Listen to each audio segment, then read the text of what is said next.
Hey guys, welcome to the Griddle Guys. Top round roast. The bane of my existence. You know, with the price of beef nowadays, every time I see this in the meat case, I'm like, I want to make that taste good. It looks good. I mean, look at it, it looks good. Then I buy it, I bring it home, and it really just doesn't taste good. It's very mild.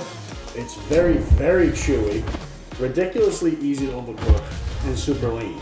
But super lean, there's no fat in that. But it's like the cheapest piece of meat in the beef locker. Although if the London broil does get close in price. They go back and forth, but that used to be cheaper, now it's equal. So I was gonna make the thumbnail and say how to make top round not suck, right? And maybe I will, maybe I won't. But today we're making teriyaki top round. This stuff's gonna come out delicious. Very few ingredients. I think 1, 2, 3, 4, 5, 6-ish, 7-ish ingredients. I feel like that's a shot against me, but yeah. They always is, Jeff. The opposite of a Jeff cook. But stick around, 7 ingredients, takes a little bit of time. You know, you pay a little bit less for the meat. You gotta spend a little bit more time in the kitchen. But this, I'm telling you guys, this comes out fabulous. Teriyaki beef, I'm loving it. Teriyaki top round beef. Teriyaki beef. Let's get it on.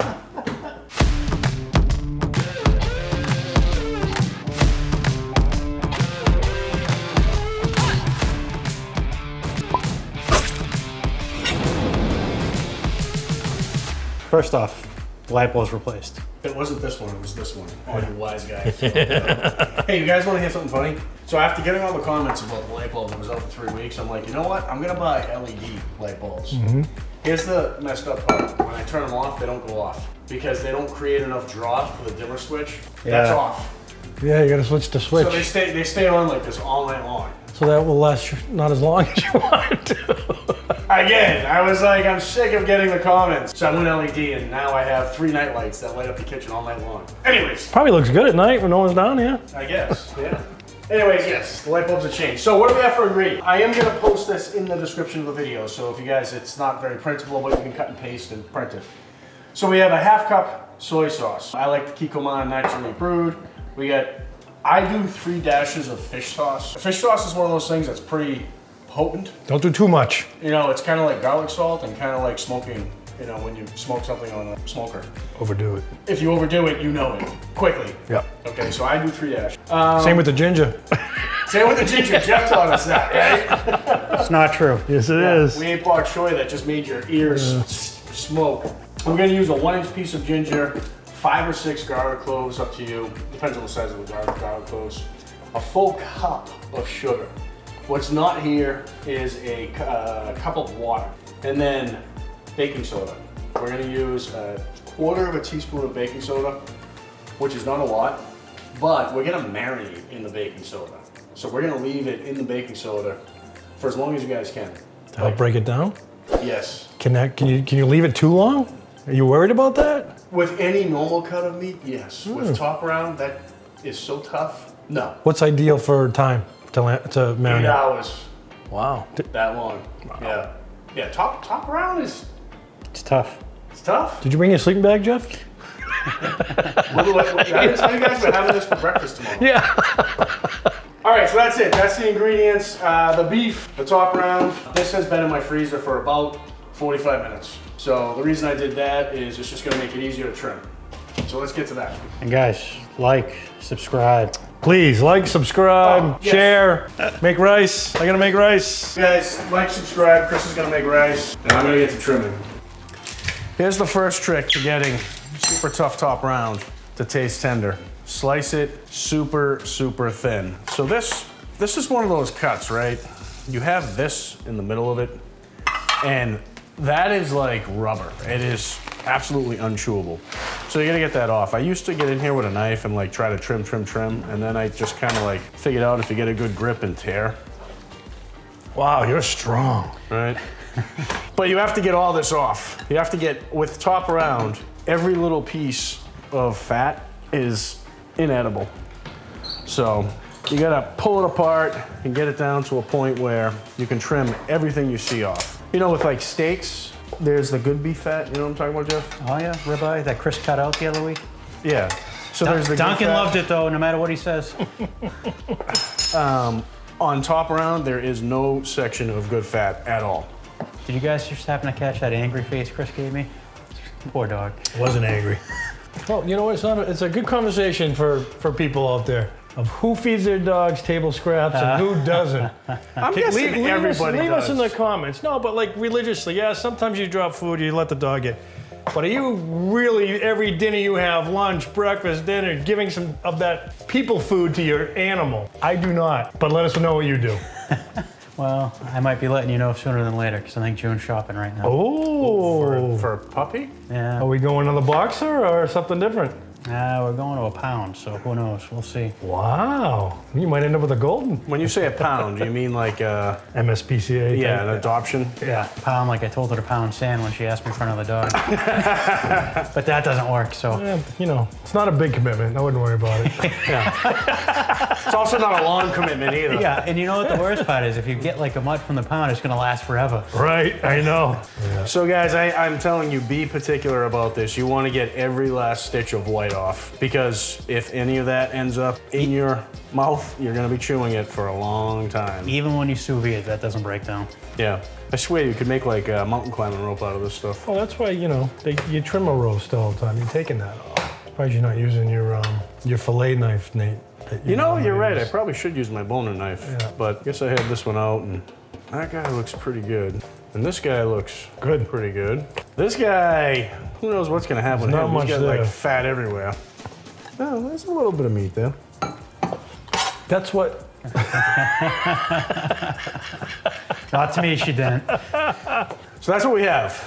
Now, next up, we're gonna sauce. Sauce. Criticism. Yeah, a natism. How about that? We're gonna Finally. slice across the grain, and we want it kind of about the size of like pieces of teriyaki that you get on the stick. So if I slice this just like this way, right, it's gonna be too much. So I'm gonna cut this in half. It's also easier to slice thin when it's not such a big piece. So when I say Cutting it on thin, a bias. I'm only starting on a bias. When I say thin, I'm talking less, quarter-inch or less. Strips. Quarter-inch or Like less. if you were making steak fajitas. Even thinner. Because like I said, this stuff is just really, really chewy. Oh. All right, so let's get into one of the bigger pieces. So again, this one's pretty thick, right? I can see the grain is running this way. So I'm actually even gonna cut that one in half, just to make it easier to get it super thin. Do you have your quick zip for this, Nate, by chance? I do, but I'm not gonna use it. And there's a specific reason for that. I knew there would be. I'm sorry, did somebody ask Chris something? Are you gonna share? Not now. All right, so here's what we ended up with for the thin sliced beef. There's quite a bit of it. It's nice. It already looks better. It does look better. I mean, that's the thing with top rounds. Give me a fork. Tasty, but it's how not. good it looks. So I got 5 large cloves of garlic here. Just gonna knock them up a little bit. And those are going in. What are we gonna use, Chris? What's this tool called? Blender? What kind of blender? You want me to go get my food processor next door from 1972? No. So this is the 1-inch piece of ginger. Like I said, we'll put the recipe in the description. I'm just gonna chop this up a little bit so that the immersion blender doesn't have huge pieces of it. That's it. That's the one. Oh, now you remember. Ginger Smell always that smells ginger good. from here. I really love the smell of ginger. So the way this Taste in your comes mouth? out, I'm gonna tell you, is almost like candied beef. And you'll see why in a minute. So here's the 1/2 cup soy sauce. This is a Chris Jeff, you wanna measurement hold right that? No, the cup has a measurement on the side. Oh. 3 dashes. Fish sauce. Rip the top off. That's good. Now I need 1 cup of water with my I'm tired. This is too much work. super fancy butterfly shaped measuring cup. Yeah, I was wondering, what's up with that, by the way? Well, don't you like it? It's wonderful. Butterflies are nice. It's Chris. wonderful. Butterfly. Now we're gonna use the same butterfly measuring cup and grab an entire cup of sugar. It's low carb, Jeff, don't worry. Yeah. You know it's a Nate cook when we're throwing a cup of sugar in If it ain't sugar, it's 3 sticks of butter. Wait till you guys taste it, that's all I'm saying. And now, last ingredient is the baking soda. I definitely see this going all over the place with that diversion blender. Diversion. blender. Is that a Jeffism now? Stir it all over. Quarter of a teaspoon, but I do kind of mound it up a little bit. And that little makes a difference. Well, it's the time. It's the time that it's sitting in it. All right, so now we just grab the conversion blender. Diversion, conversion, immersion. Put that right over there when you mix it. Really? You really think that's gonna happen, huh? Go in front of that camera. Yeah, let's put it in front of us. See if Jeff's right. So there is 2 speeds on this. If you put it on 2, yes, it would end up on the ceiling. You guys want to taste this now, or are you gonna wait? I'll wait. All right. I like to be surprised. Take a shot. Smells great. Smells like teriyaki. Yeah. Exactly like teriyaki. That's good stuff. Cup of sugar, fish sauce, and soy sauce. How can you go wrong? Now, why is it the pre-made stuff never comes out I have nearly no as idea. like? What do they do wrong? So It's such a simple is it because recipe. that's so fresh? Is that what I mean? Well, yeah. is it So because I think the ingredients are that- fresh. I agree. That is part of it because the fresh garlic and the fresh ginger. I don't think you can put in a bottle and put on the shelf for like 2 months. Yeah, because it's never as good. or a year.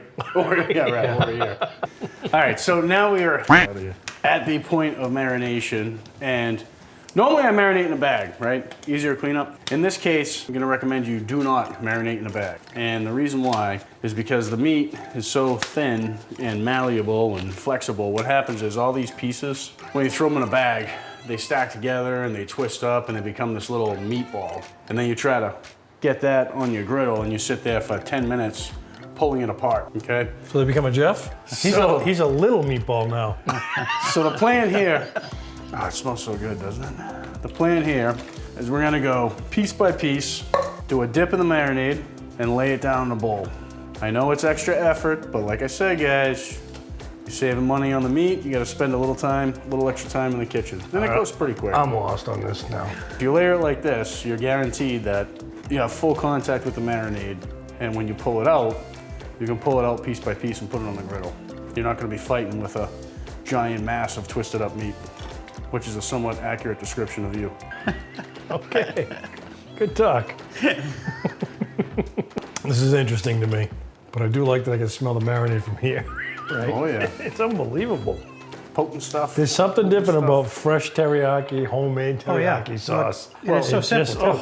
And you're gonna see with the addition of the fish sauce and the baking soda, this stuff actually becomes kind of addictive. And being very thinly cut. I think it's addictive. Gonna be melt in your mouth, or is it gonna be? No, you gotta chew it. You still gotta chew it. It's top round, brother. There's no getting around chewing. If you're elderly with dentures, this might not be the recipe for you. Okay. So it's not filet mignon. But it almost comes out like candied meat. Yeah. So you don't mind chewing it because you get all that potent garlic, that potent ginger, sugar. I feel like by the time you get this laid out on the griddle, it's already going to be cooked. Oh, yeah. Yes. Oh, yeah. 100%. Yeah. You'll see when we get to the griddle, by the time you put the last piece down, the first piece is done. I'm worried about it burning And- too because of the sugar. Right? So I have a technique for that too. Okay, good. You actually want to burn a little bit of the sugar. See, Chris, you're jumping ahead and giving away all my secrets. Just asking questions. I'm an inquisitive guy, Nate. You know that. So you're not going to cook it medium rare. Well, obviously, you're not going to cook it rare at all because it's so thin. But what you want to do is all this sugar that we put in here, that full cup, you want to caramelize a little bit of that.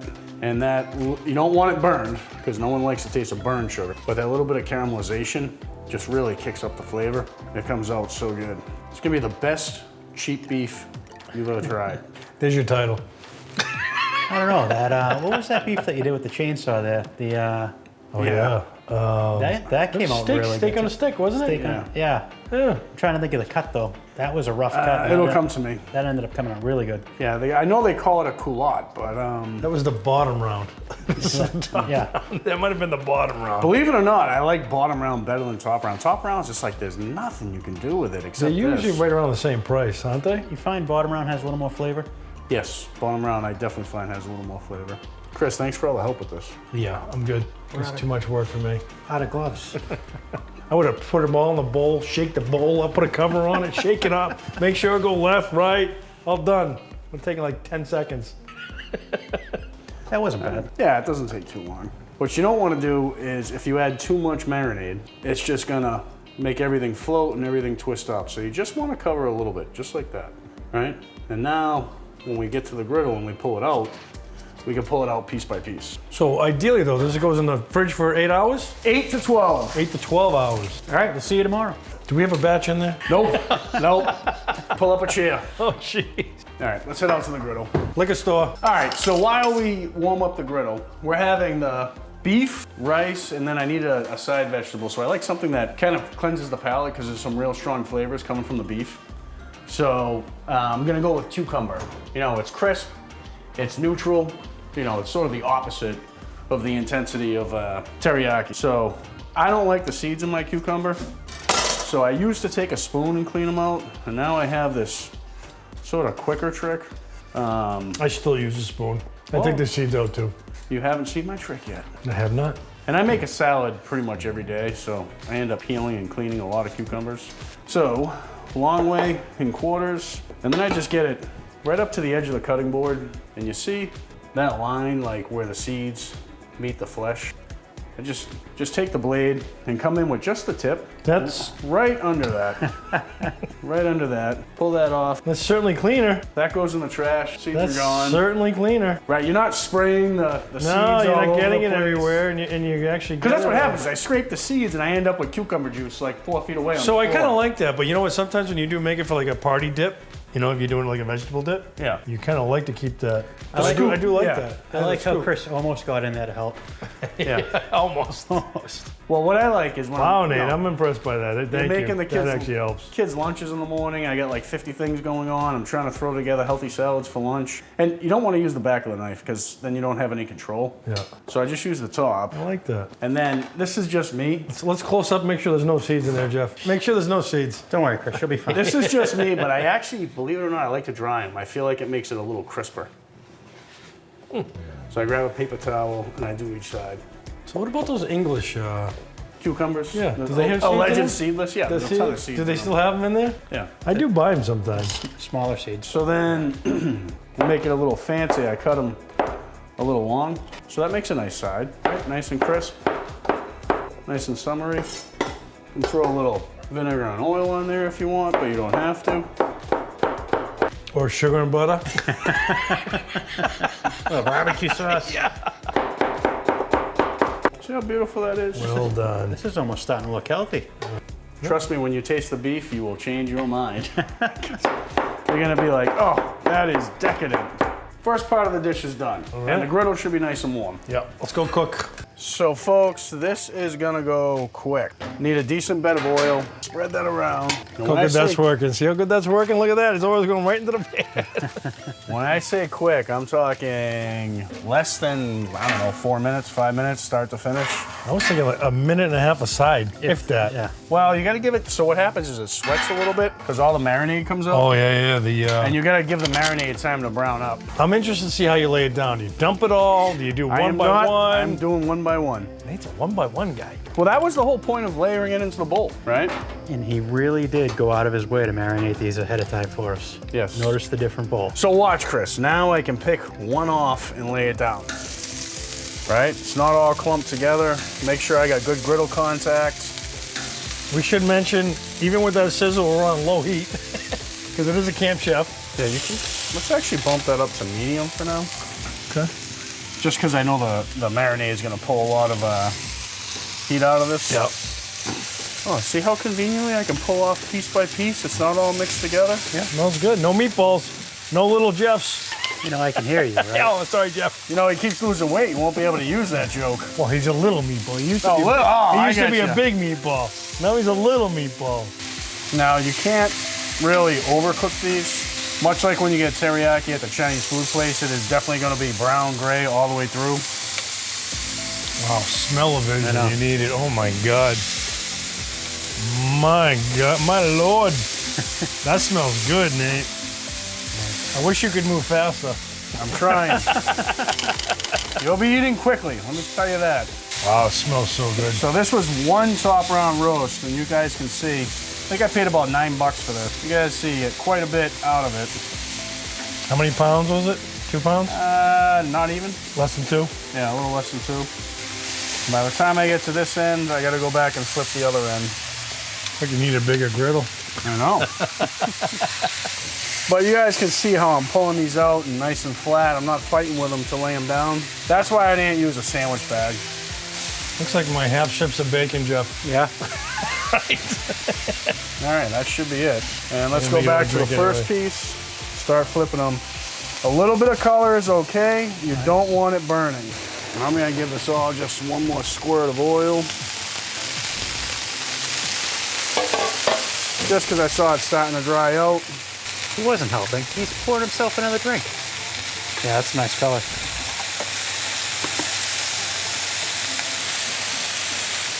It's like the show game. Which one did I miss, guys? Which one did I miss? Wow, looks good. You start taking some of those off, I'm pretty sure. Say you're right. So see this one, that's probably a little bit too much. See this one, that's a better color right there. That looks pretty good, Nate. Even the dark one looks good. So when you pull these off, I like to pull them off to a cookie sheet because if you stack them all on top of each other, what happens is they start to sweat.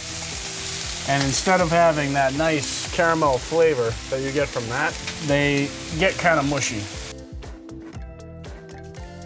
So see, I'm gonna flip some of these ones that still look a little gray, just because they're gonna pick up some of that color of the burned sugar. That right there is looking good. Nice. It's definitely okay to flip these more than once. See some of these ones that are a little pale on the other side? Just flip them over and put them in the browning sugar, like that.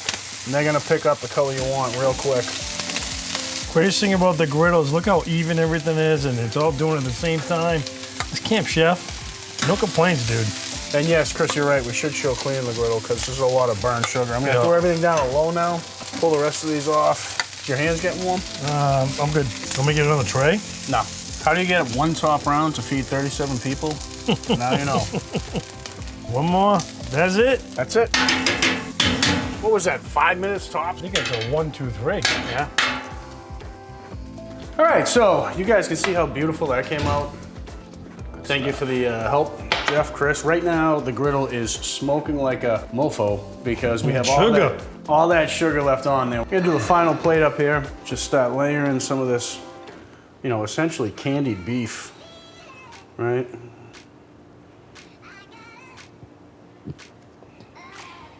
Good looking plate right there. Yeah. So Chris, now, Chris and Jeff, I would say, we can proclaim 1, 2, 3. Done! Looks good. And you get to eat. I do. So put your money where your mouth is, or in this case, don't put your money where your mouth is because it's a very cheap cut of beef. But Chris is gonna be my honest taste tester. He fooled me. Yep. I've already had several bites actually, and I'll tell you what, this is like the fresh, I don't know, I want to call it fresh teriyaki. That's all I can do, is call it fresh teriyaki because it's so good. Flavor just doesn't, every bite, every chew, which you do have to chew or you don't have to. I like to chew because every time you do chew, you're getting flavor. Yeah, so speaking of chewing, this is a tough cut of meat. Yeah, right? Well, no, I don't think the way you cooked it is that bad. No. It's not tough at all. But it's definitely, it's more along the lines to me of like, almost beef jerky. You gotta, not beef jerky, but No. you're not gonna like, it's not like pudding, it's not like filet mignon. No. You know, So how does it compare to the Chinese teriyaki on a stick? I would say probably more tender. I would say a lot more tender and the Yeah, flavor definitely is easier to chew. 20 times better. Yeah. The 20 times, easy.